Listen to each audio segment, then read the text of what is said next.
In this segment, I want to talk about emotional abuse. Emotional abuse happens a lot more than people think it does. And when you're talking about a child, it's even worse. Calling someone stupid or degrading them or calling them ugly. If they say something, a person tells them, well, that was just stupid. That is emotional abuse. Um, from the time I was born up until I was over 18 years old, every day I was told how stupid I am. It was a common thing for people, the abusers in my life, to tell me this. My mother told me constantly that I was stupid. When I moved in with my foster parents, the emotional abuse got a lot worse. My foster father, my foster sister, and my foster mother, all three, told me that I was stupid, worthless, ugly, that I would never amount to anything, that the only reason I was on this planet was to please men, and that it was their job to show me how to please men. Um, my foster sister and my foster mother were the worst ones for telling me how ugly I was. When I was a small child, I had a bunch of freckles.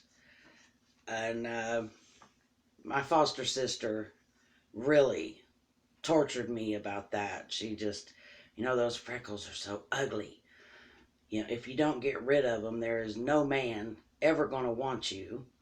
And that's the only reason you're here, is to please men. So you need to do something about your freckles.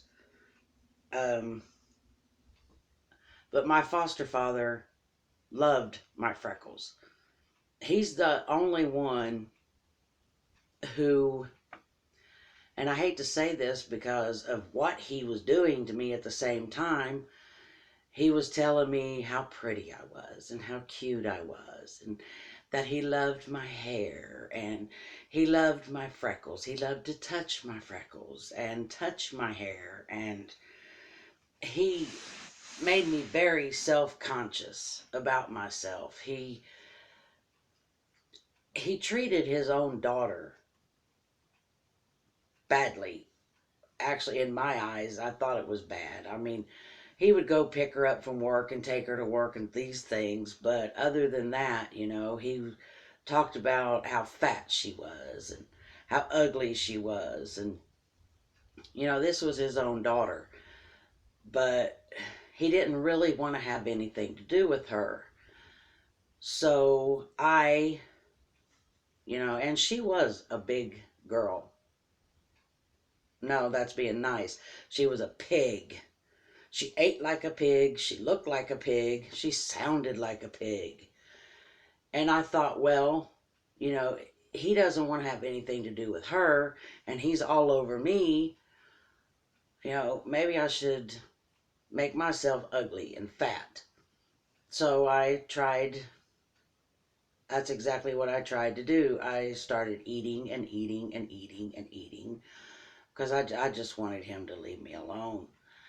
But back to what they were saying, when I told you before about how bad these therapists were that I went to, that they really didn't care and all this. And I remember I was in a group therapy session one day. This was 20 years ago. I was in a group therapy session and we were talking about name calling, that it shouldn't affect a person. And I held up my hand and I said, so you're telling me that me being called stupid every day of my life shouldn't have affected me? And the therapist said, that's right. You should have just ignored it and went on. And I said, even if this is a 5-year-old child being told every day of her life that she's stupid, it's not supposed to affect her. And she said, no. It's not supposed to affect her. That is their belief and not the child's belief. And by the time it was over with, every single person in the group was telling her that she didn't need to be a therapist because she didn't know what she was talking about. Because being told these things every day of your life, when you're a small child, you begin to believe it.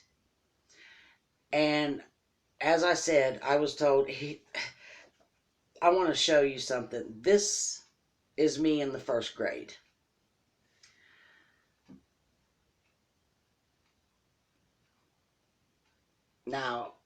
Now that I look at it, I think that I was cute. Back then, I thought that I was ugly because I was told constantly that I was ugly. But as a child develops, they go through different stages at different ages in their life. You know, they learn how to get along with people. They learn how to be in society. They learn how to do everything as they develop. Well, as I was developing, I was being told all these things.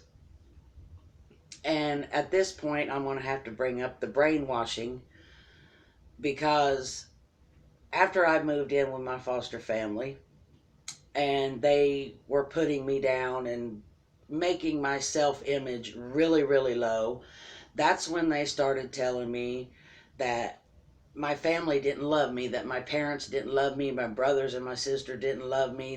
That's why they never came to see me. I didn't know at the time that my sister had tried to come see me and they stopped her. I didn't know at the time that that's the reason we moved, was so my sister could not see me. I didn't know any of this at the time.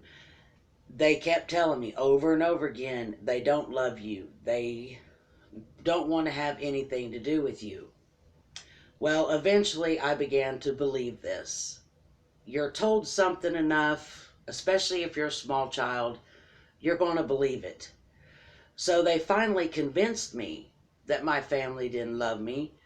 And next came them telling me that I was crazy, that I had never had another family, that I had always been with them. I did not have a mother and a father somewhere else. I didn't have brothers and a sister.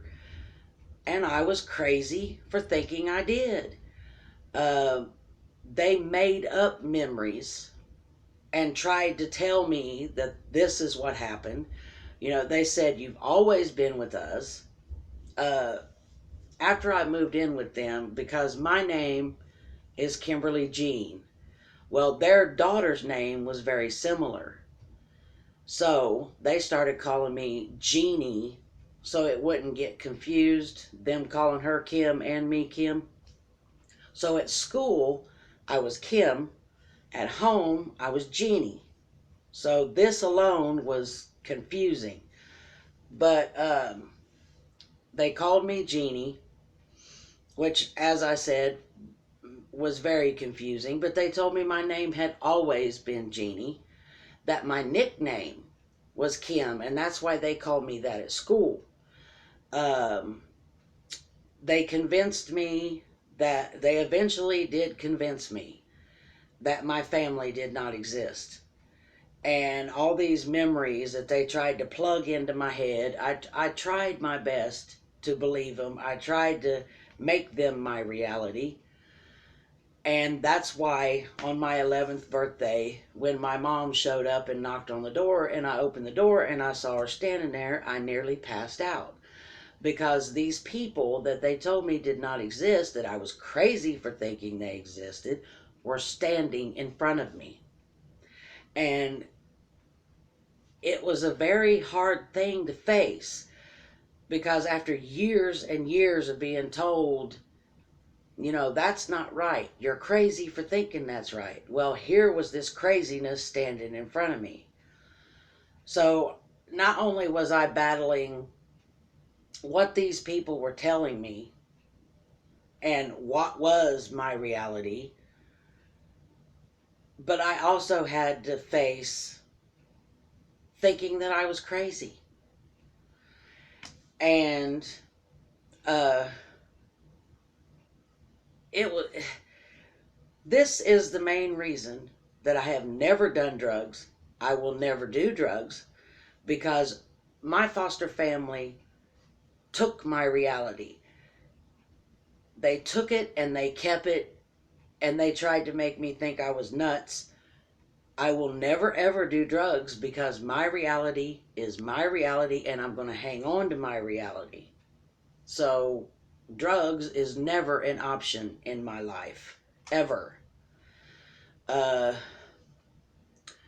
but the emotional abuse continued after I moved back in with mom.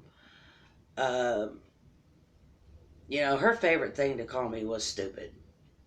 The being called ugly and all that pretty much stopped, but being called stupid, and I hate that word. I've always hated that word.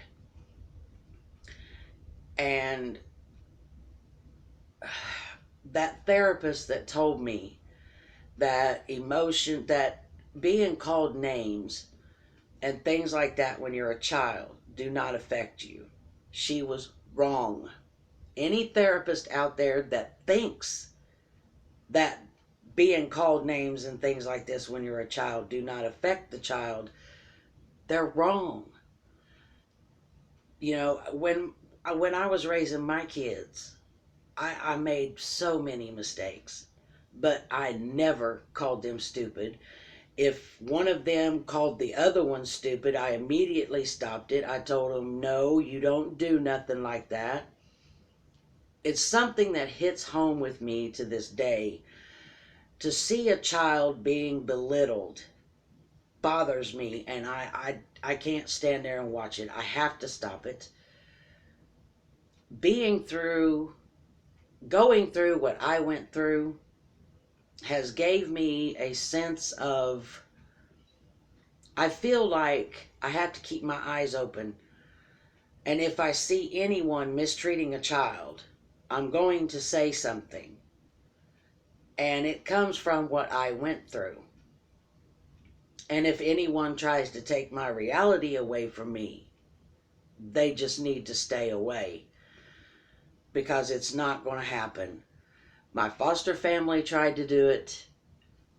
And ever since I got away from them, no one ever will take my reality away from me again.